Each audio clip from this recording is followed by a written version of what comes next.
आप सभी को मेरा नमस्कार। भारतीय इतिहास के अंतर्गत कल हम पढ़ रहे थे बंगाल और बंगाल के नवाब। उसके अंतर्गत लास्ट में हमने पढ़ा था बंगाल के नवाब सिराजुद्दौला की बात की थी। तो हमने बात की थी कि बंगाल के नवाब सिराजुद्दौला कब क्या करते हैं, 20 जून 1756 को कलकत्ता पर अधिकार कर लेते हैं। जब कलकत्ता पर अधिकार करते हैं तो वहाँ से जो भी अंग्रेज रह रहे होते हैं वहाँ से भागकर कहाँ जाते हैं, फुल्टा द्वीप जाते हैं और इधर उधर भागने लगते हैं। लेकिन कुछ अंग्रेज वहाँ बच जाते हैं जिन्हें नवाब सिराजुद्दौला कैदी बना लेता है। अब यहीं से एक नई घटना का जन्म होता है जिस घटना का नाम है ब्लैक होल की घटना। ब्लैक होल की घटना या काल कोठरी की घटना। ब्लैक होल की घटना या काल कोठरी की घटना। ब्लैक होल ये ज्योग्राफी से संबंधित ना होकर बल्कि इतिहास से संबंधित है, जिसे हिंदी में बोला जाएगा काल कोठरी। काल कोठरी मतलब एक ऐसी कोठरी जिसमें खूब अंधेरा हो। काल कोठरी की घटना जन्म लेती है। इसमें इतिहासकार कहते हैं, और कौन कहता है, जे.जेड. हालवेल। जे.जेड. हालवेल द्वारा इस घटना का उल्लेख किया गया। अब इन्होंने इस घटना का उल्लेख क्यों किया, इसे समझिएगा ध्यान से। ये घटना कब घटित होती है, 20 जून 1756। इसी दिन कलकत्ता पर क्या करते हैं, नवाब सिराजुद्दौला अधिकार कर लेते हैं और बंदियों और जो वहाँ पर अंग्रेजी लोग होते हैं उन्हें क्या बना लेते हैं, बंदी बना लेते हैं। यहाँ पर उल्लेख ये किया गया कि उन बंदियों को, कितने बंदी थे, 146 अंग्रेजी बंदी। कितने थे, 146, जिसमें स्त्री भी थे, पुरुष भी थे और बच्चे भी थे। इन सबको कैद कर लिया जाता है और क्या किया जाता है, एक कमरा होता है, अंधेरा कमरा होता है जिसे काल कोठरी कहा जाता है। उसकी लंबाई कितनी है, 18 फुट लंबा और 14 फुट 10 इंच चौड़ा। ठीक है, ये लंबाई चौड़ाई लगभग कहें तो 18 गुणे 14 का एक कमरा, एक कोठरी थी जिसमें इन 146 बंदी कैद कर दिए जाते हैं। तो पहला तो प्रश्न ये बनता है कि अगर प्रैक्टिकली हम देखें तो 18 गुणे 14 फुट के कमरे में क्या 146 लोगों को बंद कर पाना संभव है? तो मुझे तो लगता है ऐसा असंभव है, क्योंकि 18 गुणे 14 में 146 लोगों को आप कैसे रखेंगे, मुझे ये बात हजम नहीं होती। लेकिन फिर भी हम बात करते हैं इतिहासकारों की, क्योंकि इतिहास हमारे कहने से नहीं चलता, इतिहासकारों की कलम से चलता है। तो यहाँ पर बात करते हैं तो यहाँ पर एक घटना में क्या कहा गया कि 146 अंग्रेजी बंदियों को एक काल कोठरी 18 गुणे 14 फुट के कमरे में कैद कर दिया जाता है। और जब कैद किया जाता है, इसी कैदियों में एक महोदय होते हैं जिन्होंने इसका उल्लेख किया, जिनका नाम है जे.जेड. हालवेल। ठीक, जब 2-3 दिन बाद ये कमरा खोला जाता है तो इसमें देखा जाता है कि अधिकतम जो इसमें बंदी थे उनकी मृत्यु हो जाती है। सांस घुटने से या दम घुटने से उनकी मृत्यु हो जाती है। सिर्फ 23 लोग जिंदा बचते हैं। कितने लोग बचते हैं, 23 लोग जिंदा बचते हैं। आप भी सोच रहे होंगे 146 में कितने, 146 लोग इतने बड़े रूम में, उसमें से बचे सिर्फ कितने, 23 लोग बचे। अब इन 23 लोगों में जो लोग बचे उसमें जे.जेड. हालवेल महोदय भी थे। कौन थे, जे.जेड. हालवेल महोदय भी थे। जब वो इन 23 लोगों में से एक थे, जब वो बाहर निकलते हैं तो भाई खुन्नस तो रही होगी जरूर नवाब सिराजुद्दौला के लिए। तो क्या करते हैं, इसका उल्लेख करते हैं।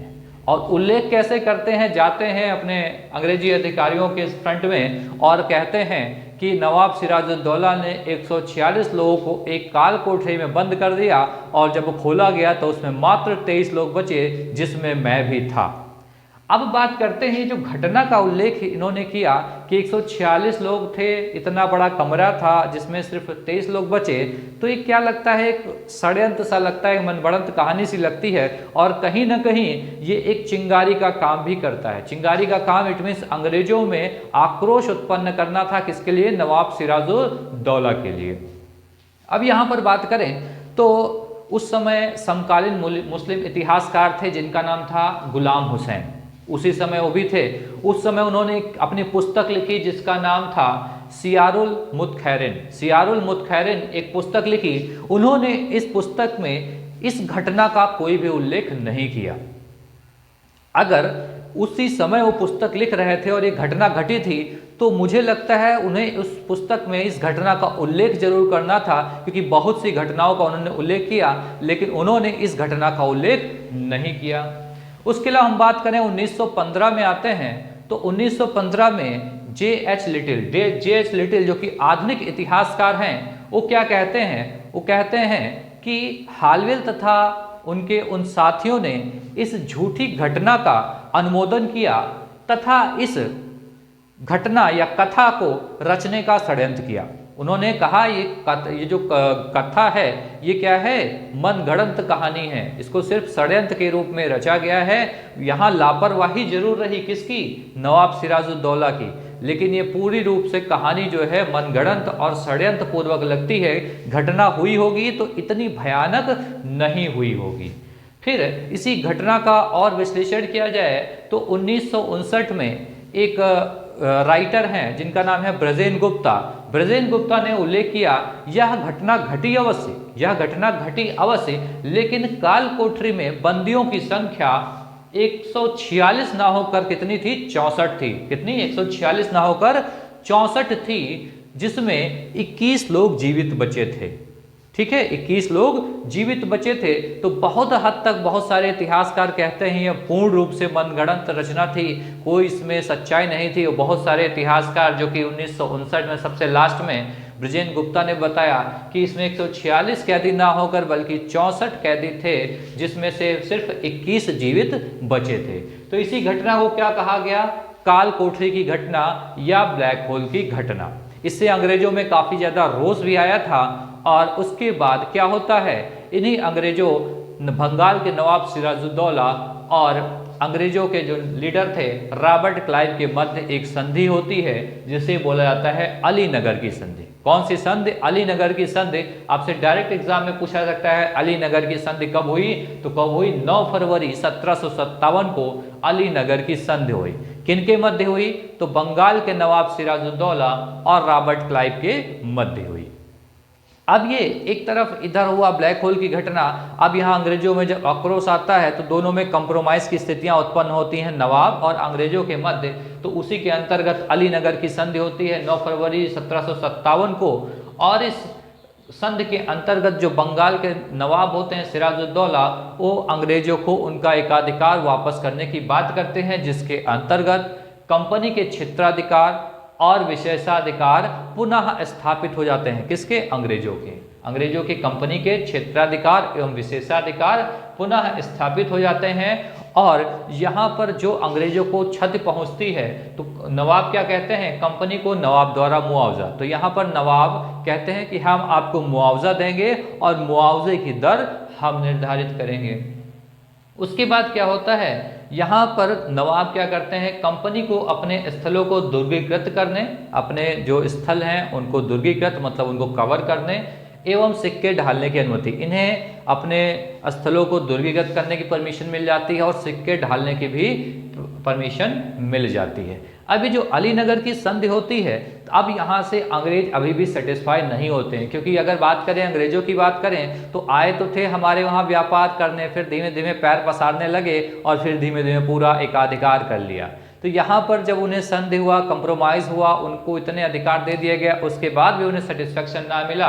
और 13 मार्च 1757 को वाटसन एवं क्लाइव ने फ्रांसीसियों से चंद्रनगर छीन लिया।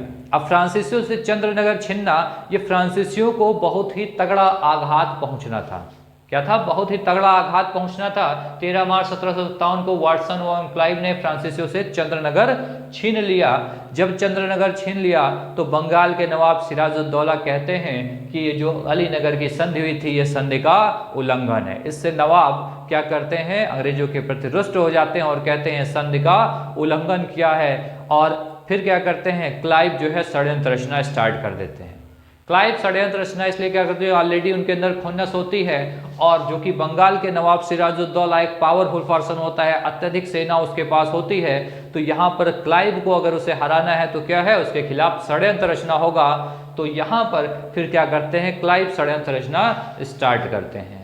ये आज हम लोगों ने पढ़ा ब्लैक होल ट्रेजेडी, जिसे काल कोठरी की घटना कहते हैं। उसके अलावा हमने पढ़ा अलीनगर की संधि, दोनों ही इंपॉर्टेंट हैं। और अगली क्लास में हम पढ़ेंगे कि जब नवाब सिराजुद्दौला के विरुद्ध षड्यंत्र होता है और षड्यंत्र के फलस्वरूप क्या होता है? प्लासी का युद्ध होता है, और प्लासी का युद्ध के बाद हम और आगे पढ़ेंगे कि कौन फिर बंगाल का नवाब बनता है, कैसे क्या होता है। फिलहाल आप इसे अच्छे से पढ़ें। ब्लैक होल ट्रेजेडी, कालकोठरी की घटना, बहुत लोगों ने ये अभी तक नहीं पढ़ा होगा, जो कि इतिहास में बहुत बड़ा रोल है, और उसके अलावा अलीनगर की संधि। ठीक है, आप इतना पढ़िए, नोट्स बनाइए, रिवीजन करिए, और फिर हम अगली क्लास में मिलते हैं, जिसके अंतर्गत हम लोग प्लासी के युद्ध की चर्चा करेंगे। नमस्कार।